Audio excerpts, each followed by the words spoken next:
They don't even pay the athletes. The athletes make them billions of dollars at some of these schools, and what do they get? They get an education, but I'm with you that it's a fraud. We need to have big time NCAA athletes get paid. We need to have essentially for-profit entities that are aligned with the big universities that are making millions, tens of millions, and you can see it very clearly in the coaches' salaries and the athletic directors' It's salaries. very easy to see.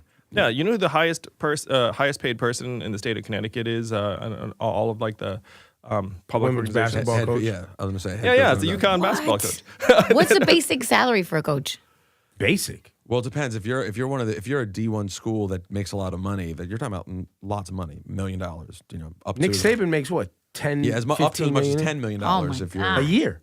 They're the highest paid. The highest paid person. The highest paid person. He's a state employee, right? Several Technically, states is the coach. Yeah, that's common. Easy. University of Alabama is a state school. Yeah. Yeah, so you have state employees making like $8 million a year or whatnot, and then be like, oh, it's a nonprofit. Like that's tax exempt. You have broadcast rights. The one that I find the most egregious, you have video game likenesses. Like there's like some 18-year-old kid who's being told, shut up and like play. You're getting education. You're getting an education. You're in a video game. I'm in a video game. I'm right there. Yeah, it's insane. And also, let's be honest, the education you're even capable of getting. Like, tell me this week that Auburn, Texas Tech, Virginia, and Michigan State, those kids are getting a lot of education this week when they have to prepare for the Final Four on Saturday? This week? Seriously. Yeah, this month? This whole month? The whole season? I had a conversation with this guy who worked at, I think it was EA, one of the big video game companies. They made the college football game, NCAA. And then they said, we want to pay the players. Like, we're going to give them a free copy of the game and like $100, $200 each because it's like the right thing to do. And the NCAA said no.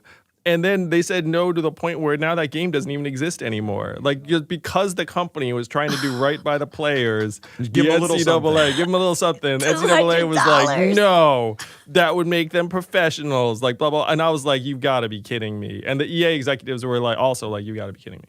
Yeah, because it seems that's a different type. That's crazy. That almost is criminal. It's almost criminal when you think about it. Yeah. You're stealing.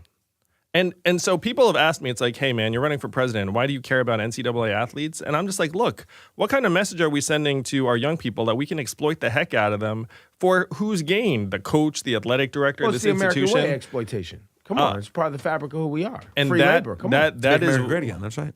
That's what we need to change. We need to make this economy work for us. Because if the economy doesn't work for us, what's the point? Right now, GDP is going to go to record highs. Self-driving cars and trucks would be great for GDP. Meanwhile, Americans are literally dying younger. Our life expectancy has declined for the last 3 years because of drug overdoses and suicides. They've both overtaken vehicle deaths as causes of death in this country for the first time in history.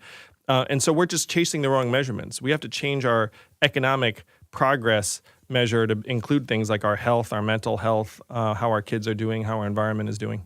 So let's talk brass tacks here about this election.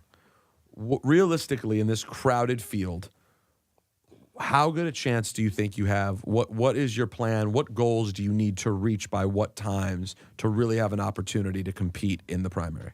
Yes. So according to the internet, I have an approximately 14% chance of winning the nomination. I am 5th right now. I've raised over $2 million, and most people have never heard of me. And 99% of my donors are small donors. The average donation is only $18. And one of my